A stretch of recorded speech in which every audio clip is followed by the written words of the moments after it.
I feel that in a way what the pandemic did was it revealed the long con of corporatization of government. That if over the last 50, 60 years government has become increasingly corporatized, that democracy has become increasingly hollowed out and irrelevant, it just took a crisis event to reveal the extent to which that had taken place. Man, the veil of authority is crumbling as the new awakening is upon us. We've got a good one. Joe Rogan and Russell Brand recently got together for a conversation for the ages, and listening to it, what I took from it is we are on the cusp of greatness, of ushering in a new era, and sometimes it is darkest before the light. Max Kaiser and Stacey Herbert hit on this a lot, the idea of this new great awakening taking place with Bitcoin, and throughout the conversation between Rogan and Brand, I couldn't help but revisit and witness it right in front of me. Two of the leading voices of our time, transcending politics and promoting individual freedom, maximizing oneself spiritually, mentally, physically.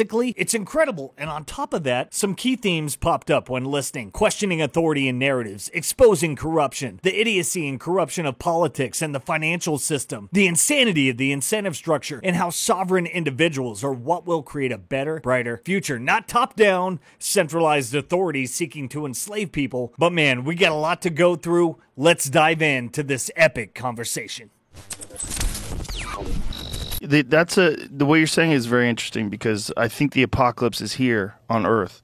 It's just not here, like right here in Austin. It's not like right here in the studio, but it's in the Congo. Yeah. Like if you go to a cobalt mine in the Congo and you see a 19-year-old woman with a baby on her back mining for cobalt and inhaling toxic fumes, you're like, okay, well that's the apocalypse. Yeah. They have no electricity, they have no clean water, they make very, very little money, and they work all day, and they work for a company that puts cobalt into lithium-ion batteries that are in everyone's smartphone. So the height of our technology is directly connected to its essentially slave labor.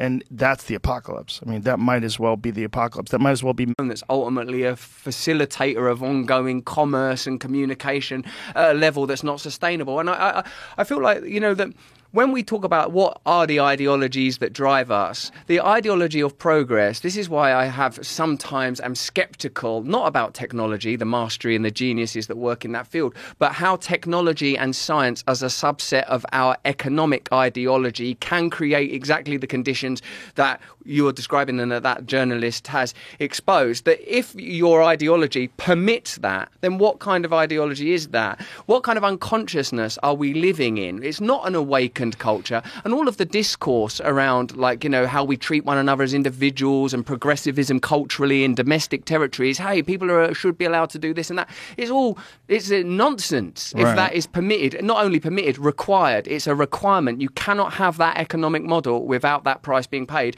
And as a culture, whether it's me as an individual or our entire culture, we've accepted that contract. We've accepted. And man, as you can see, Russell Brand comes out of the gate swinging, and this one coming up brought me to this false sense of morality the state and others portray through their bureaucracy, their equity initiatives, etc. That actually, when you look at ESG, for example, what's going on and what they promote economically, it's actually enslaving those less fortunate to harvest their precious elements to prop up their control system and power phones. So the economy based on endless, mindless consumption that destroys much more than they claim to protect. This brought me to Gladstein. Check your financial privilege. But I'd also add, check your false promotion of democracy. Being the type of people you condemn doesn't seem a good way of doing things. Rules for thee, not me. What are we, Nixon? It's okay when the state does it. There's a reason faith in institutions is at an all-time low. Let's get back to it. It's a very strange time where I don't think people have a lot of faith right now in institutions, and I don't think they have a lot of faith in authority. I don't think they really believe that there is someone who is wiser than them, that has a grand plan that's logical, that's workable, where they're looking out for all of us. So I think there's like a feeling of chaos that exists today that I don't think has ever existed in my life like this before. This is madness. These people are utter fools. And these are the people that are running everything. And these are the people that are getting us on the brink of war with Russia. And I don't have any faith in them. And I think most people don't. But this is a conversation that the whole culture has to be involved in together. What my issue is, I don't think they believe in that stuff. I don't think they care. I don't think that they are creating an agenda to advance the interests of vulnerable people. I think they are using it as a distraction and a veil in order to carry on with the same kind of corporate and financial interests that have always determined what the establishment is. And if there's one thing we can point to in our lifetime, it's that the liberal establishment has become co-opted by the same forces that traditionally we regarded the right to have been co-opted by: military, industrial complex, financial industry. And there's palpable evidence for that. And in order to not acknowledge that transition's taken place, they're able to keep the cultural conversation going. We care about your right to express yourself and your identity. That's a way of not acknowledging we're just the same. We're pro-war. And now when there's that war, like Jimmy Dore and all those guys did that anti-war march in Washington or whatever, it's like 5,000 people go.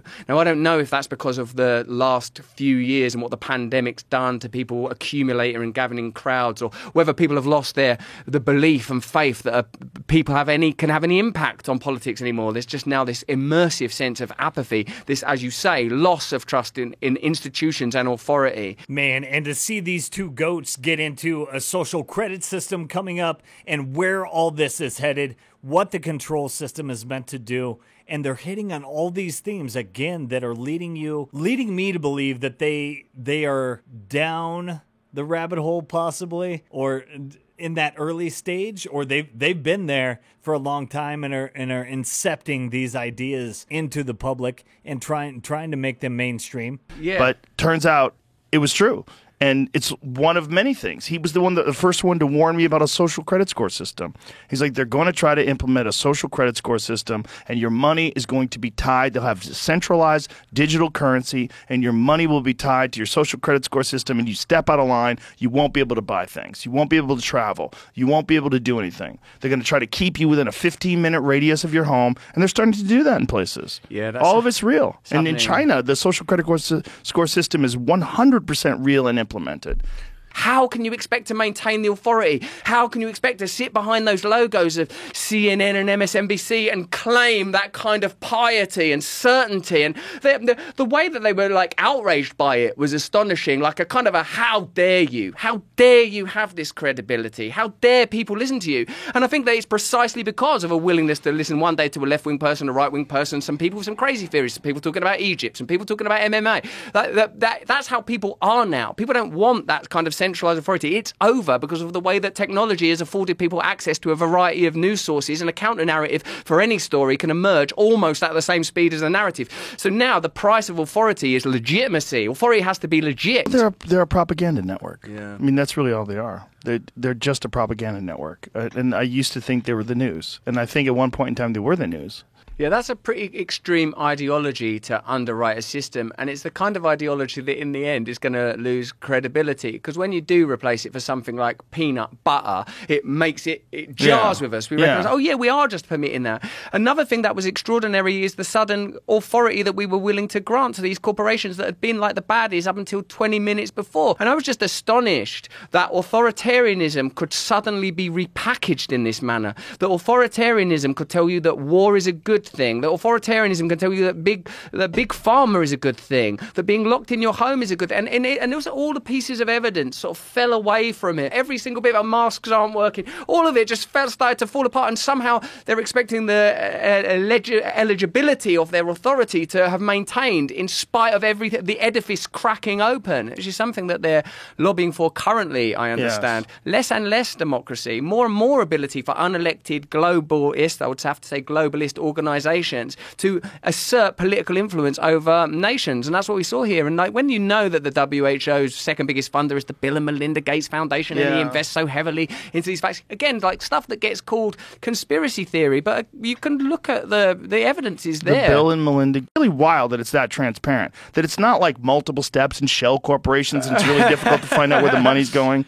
It's like right there. It's like the Nancy Pelosi stock trading thing. It's like, Jesus Christ, it's right there. Like you knew, and so you did that and sold, and you did that and bought, and you've made hundreds of millions of dollars off of $100,000 a year salary. Like what the fuck is going on? This is crazy how transparent it is. You're not even hiding it. It's right there. I suppose the only way you can prevent those questions being addressed is by making the people asking those questions uncredible, like discrediting those people, because otherwise it is plain. Bill Gates ain't Willy Wonka. I know how Rumble's being portrayed. It's being portrayed as a right wing, far right place, conspiracy theorist. Yeah, you and Glenn Greenwald, super far right. Yeah, like this married, gay, Pulitzer Prize winning journalist. Tulsi Gabbard, super right wing.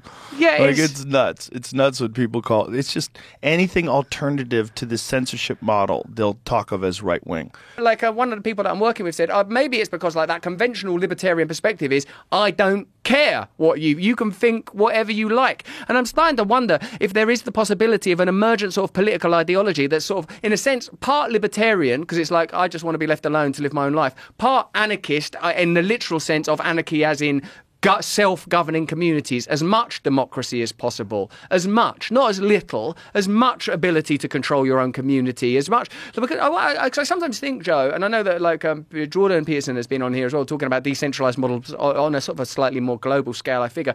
But I sometimes feel like if you take contentious issues and allow them to be resolved as a local level as possible, it diffuses a lot of these cultures. Because at this point in history, you're going to have people that want to live an Orthodox Jewish or an Orthodox Christian or an Orthodox Muslim life. You're going to have people that want to have progressive lives that are very sort of gender fluid. And I think if you sort of say, well, yeah, do what you want in your community, then isn't that the only way that this is going to be diffused? You can't impose from above. You can't impose that on people anymore. You can't tell people that they can't express themselves sexually, consensually, in any way that they want to. You can't tell people that they can't have conservative and traditional values, and I don't see why the culture should be tearing itself apart. But again, seeing the ramifications of a centralized system, what that leads to, and also they share this idea of what it could be with a more libertarian-like system, with a more free and open system, with an equitable system, with a just system, an actual just system, which is not rules for thee and not me, but a system of rules without rulers. And Russell Brand gets into this later on as well when he talks into almost this anarcho-capitalist future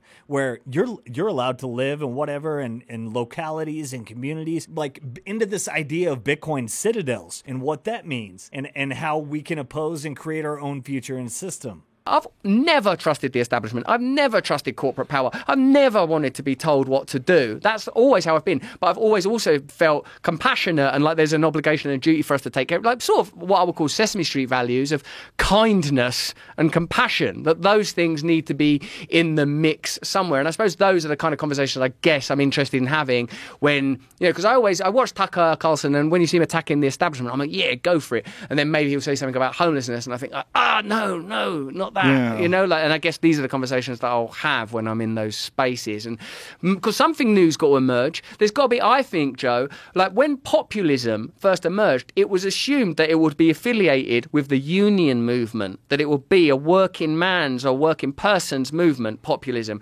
Over time, it's come to be regarded, perhaps even most latterly through the rise of a figure like Donald Trump, populism is regarded as, it's right wing. That's what it is fundamentally. But you can't really have because populism is people power. The people have the power to run their own lives as much as possible, not as little as possible. People can't just be like little arse end nodes in their own life with just that their choice is limited to consumer choice and opining online. Real choice in their community. I think if you're happy with your life and if you have personal sovereignty and you're a kind person, you want people to live their life in a way that makes them happy. I think there are many, many people out there that do not have those characteristics. There's many people out there that are not happy. They do not feel fulfilled. They don't feel like they're doing what they should be doing. They don't feel loved. They don't feel accepted or appreciated or respected in their community. And those are the people that lean towards these authoritarian perspectives, these authoritarian ideas of control and telling people what to do because they don't feel in control of their own life. And you find it from the weakest people, the physically, morally, ethically weakest people are the ones that are so adamant that everybody follow in lockstep to whatever this ideological narrative is that's being pushed on social media, particularly from the left, but also from the right. It's feeble, weak people that are very angry. The kind, successful, open-minded, ethical, moral people, they want people to just be happy. And look, there's so many different styles of everything. There's so many different styles of music, different styles of architecture, different styles of living your life, different styles of just sexual orientation and monogamy and polyamory. Who fucking cares? Just live your life and be happy. I want to control no one. Yeah. I barely can control myself. Yeah. I try to control my kids as little as possible. I try to guide them and have conversations with them and tell them all the things that I fucked up on. That it exploits opportunity to advance itself. I feel like that the credibility took its biggest hit in 2008 when the banks were bailed out, when ordinary people suffered, at a point when it was clear that the economic model couldn't function anymore and needed radical revision. Yeah. And it was kept alive. Like, how can you have energy companies that profit when there's an energy crisis, military-industrial complex that profits when it's a war, pharmaceutical companies that profit when there's a pandemic? You're creating the necessity for ongoing crisis. Yes. If the elites in a society benefit from situations that are detrimental to everybody else, that's what reality's going to become. That's what reality has become. That's such an important point. The only way we're going to get out of this is if we, the collective, all of us, whether you're on the left or whether you're on the right, recognize this stupid game that people are playing.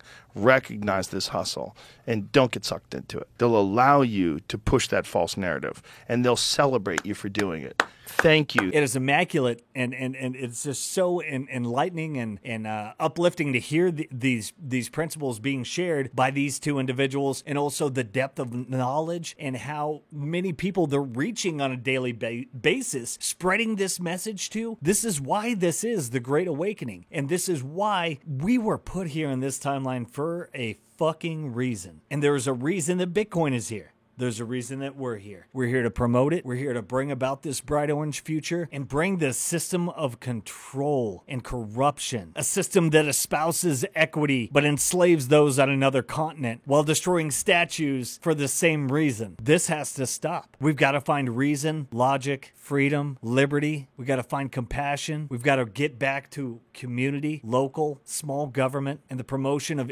individual freedom. That's how we fix this. And I think what Brand and Rogan are on the cusp of realizing and accepting is that there is a tool to help bring this all about. There is a tool separate from the system with perfect incentives built in. We are so close. Man, guys, thanks for tuning in. The bright orange future is right there. We got to fight through this struggle. We got to get through this regulatory hump. We got to get through this crackdown from all the agencies. They were laughing and shit. They ain't laughing now. They're trying to directly fight us. They're saying it's a threat to the system. So went from being a joke and internet money to we're about to usher in the new renaissance. I mean, let's go. We're here. Keep stacking. Keep using best practices and keep orange pilling your family and friends. Stay on the mission. Don't shitcoin. It's bad for you. And let's bring about this bright orange future. For more and some recent news involving Bitcoin, liberty, freedom, check out these videos. Keep tuning in to Simply Bitcoin. We'll keep sending the signal. Thanks again, guys. Until next time,